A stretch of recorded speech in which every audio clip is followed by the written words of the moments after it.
W.V. And we have been climbing up the black man's mountain as we study Maslow's need hierarchy. And today we're going to step aside from the mountain and we're going to talk about being bold as a lion. Now we know that the lion is the king among beasts and backs down to no other animal in the jungle. Has the lion been defeated? On rare occasions, yes, he has. Has the lion been killed by other animals? On rare occasions, yes, he has. But has the lion ever backed down?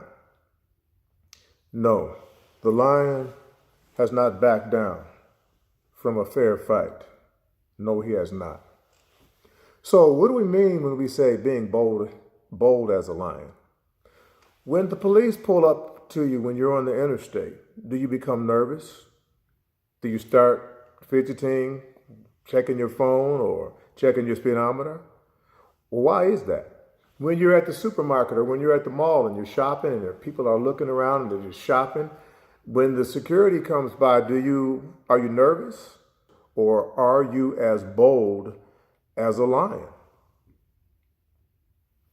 What about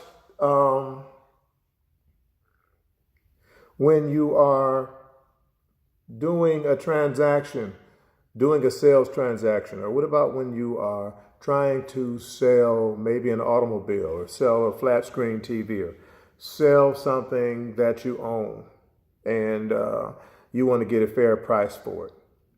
Are you bold when you put down or you establish what you will accept for this item, or are you flexible? What determines if you are flexible or if you're firm on your offer?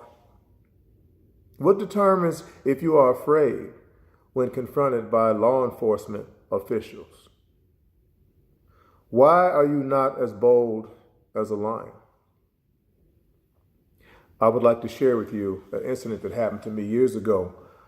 I was a track athlete at Ohio University, and I finished out my 4 years of my track eligibility, but I had not finished my academic requirement. I had not finished my academic requirement at the same time that I completed my eligibility for track and field. So I applied and picked up a job at a bank, one of the main banks down the street from the campus, from the university. And I was hired at the bank. I bought a couple of nice suit jackets and shirts and ties, and I interviewed well, and I went to the bank. And one thing I noticed when I was hired was that I was the only African-American employee at the bank. The only one on the teller line, the management line, the item processing section. I was it. You would have been proud of me. I represented well. I had a full head of hair at that time and had the nice glasses and the suit jacket, probably about 20 pounds lighter. Track was over with, but I had just finished my career. I was still in pretty good shape. So I'm working at the bank, and they trained me to be a teller. I got it down pretty well, and I was pretty polite with the customers. Some customers got a little irate when I asked for the identification because they were angry, they were offended. Like, who is this guy? I got $50,000 in this bank. Why is he asking me for my ID? The manager would just come and move me aside. Say, I got it, Mr. Shores, I got it, we got it. And she would wait on the guy, and the man would get upset and look at me, and I'm like, wow, this is going to be interesting. I understood that they needed some diversity at that bank. And I represented well, and I was it. So I started becoming more comfortable with my fellow employees, and they started to become more comfortable with me. So I can recall one day, it was about 5 minutes to closing, and we were balancing, and I always balanced to the penny. A few times I was a penny off, 3 cents off, a nickel off, but nothing serious. And the manager would just come by and say, I need you to be careful when you're balancing your drawer. Make sure everything balances out. There was a strategy we had where we packed up 20s, $100 bills, $50 bills, and we packaged them up. We counted our change, and we logged it in, and we prepared our deposits for the safe that's down in the basement. And I was pretty good at counting, pretty good at organizing, and I represented well, and I did well. I can remember one day when we were checking out and we were closing out our drawers, and all of a sudden, some of my coworkers were behind me just laughing. They were just laughing and cracking up, and I turned around and they were trying to like play it off. And one guy came over to me and he said, "Don't pay attention to them. Don't pay attention." And this young woman was just laughing, laughing, laughing, and laughing. And I couldn't figure it out. And they were like, don't bother her. It's okay." And then the young lady turned around and she said, "I'm going to tell you." So I'm like, what is the problem here? At closing, I remember stating, when we get off work, there's a KFC, Kentucky Fried Chicken, about a mile down the road. I think I'm going to go down there and pick me up a small dinner or a small bucket of chicken. And this young lady just started laughing and laughing and laughing. And then finally, she turned around. She said, "I don't care what they say. I'm going to tell you. When you said you were going to go down the street and get you some chicken, well, I said you might as well go get some watermelon too." And they were like, shh. And I sat there and I just looked at her. I don't know what I said. I said something. And then I just went back to work, closing out my drawer. But at that point, I realized that, I might be in hostile territory. They needed to diversify their employment. So at that point, I felt I had to really come in, be professional, and work and represent myself and represent our people well. Well, 1 month went by, 2 months went by, 3 months. The managers were starting to speak with me and they asked me about, was I interested in maybe applying for management position or assistant management position. And some of the co-workers started becoming real comfortable with me and even came and apologized for what the joke the young lady told about the chicken and the watermelon. So I was doing my thing and everything was going fine. And then one day I came to work and the manager came up to me and they said, "Mr. Shores, we need you to leave the teller line and go sit down in my office." And I'm like, oh, okay. So I left the teller line and I went and sat down at the table that I think her name was Miss Bradford. She sent me to, and I sat there. And she came to me and she said, "Your drawer is $500 short. What happened?" I said, "Ma'am, I don't know. I balance my drawer like I always do. I tie up the $20 bills, the $10 bills, the $5 bills, the $100 bills, the $50 bills, and I stack them and wrap them in the appropriate wrap, put them aside, count it up, count my change up, and I close out like I always do." "Well, we just opened your drawer and there's $500 missing. We need you to sit down in the office until we figure out what's going on." And I'm, okay. So they were looking around and they were checking and counting and counting and counting. And then they sent the big manager out to me, Miss Bradford. She came and she said, "Mr. Shores, you're missing $500 from your drawer. What happened?" I said, "Ma'am, I don't know. I balanced the drawer like I always do. I do not know." Next thing I know, security came in. Some more management personnel came in. Looked like they were trying to get the police to come in there. And they sat down and they leaned forward and they said, "Mr. Shores, we know times get hard and we know that people have bills and they're stressed out and sometimes they get in situations and we just need you to just fess up about the $500 so we can go in and handle this situation." And I looked her right in the eye and I said, "Ma'am, I did not take the bank's $500. I balanced and closed like I always do. I didn't take it. And she looked at me and she said, Mr. Shores, you took it. And I looked right back at her and I said, no, ma'am, I did not take it. So she got up and she said, well, you wait right here. We'll be back. So I sat there, just relaxed, checking my watch. 30 minutes, an hour went by. Customers were coming in. The other tellers were waiting on the customers, and people were walking around and people were whispering and talking. And I just sat there, bold as a lion.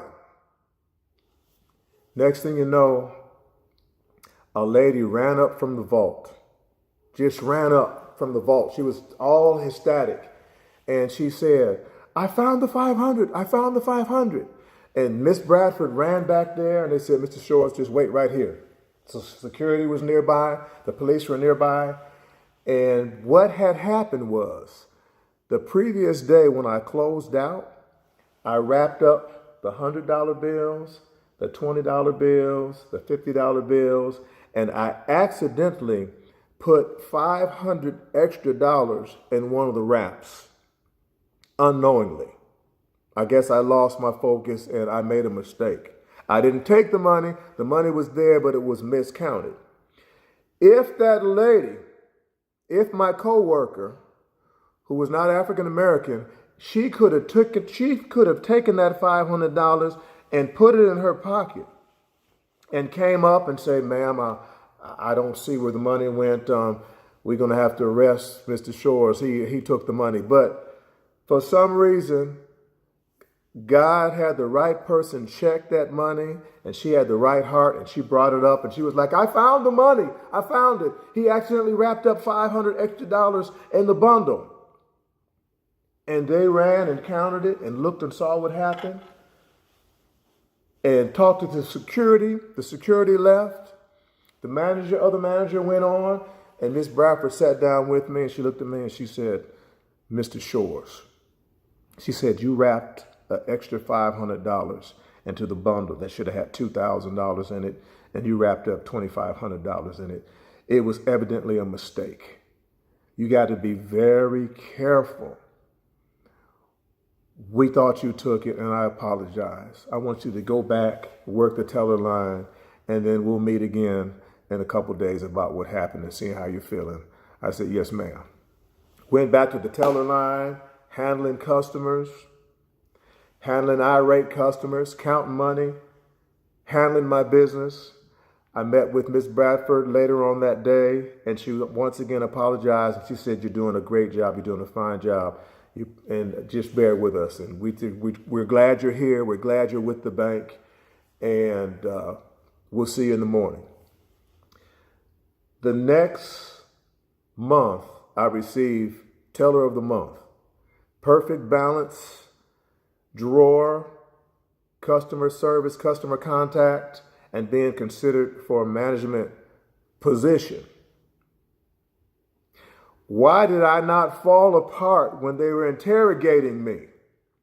When they were looking at me in my eyes saying, you took the money. You took the money. And I could just look them right in the eye. Ma'am, no, I did not.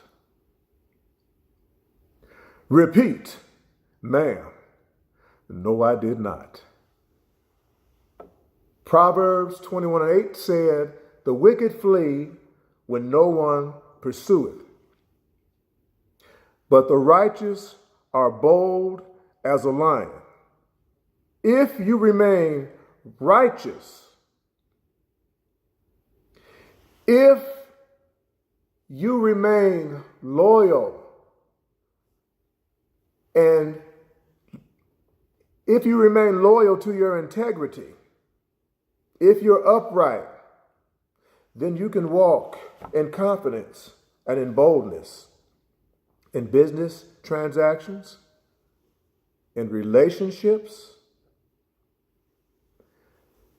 You can be bold when being confronted by the enemy or being put in a situation where you must make a decision. And if you know that your decision is fueled by integrity, You can walk boldly and you can walk strongly. And that boldness is felt. You don't even have to say anything. People can see that boldness. When they confronted me about where's the $500, and I sat there and you need to keep looking. You need to keep searching. I did not take the $500. Well, we understand that times get rough. And they had some people, that young lady that was joking with me about fried chicken and watermelon. Oh, she was there. She was whispering and looking around. She knew what the deal was, what was up. And after they cleared me, they put me right next to her. And I worked right next to her for the next month. And I received Employee of the Month. Boldly. So, in summary, as we climb up the mountain, as we face obstacles that are unique to the African American male, we must maintain integrity and righteousness so that we can walk boldly before our comrades, before our co-workers, before people that are considering assisting us or considering partnering with us. We must be bold. And that boldness is generated by integrity, by righteousness. And it is a necessary element to be able to face the challenges and the obstacles that are going to be present on the mountain. I'm Doc V, and I'll see you next time.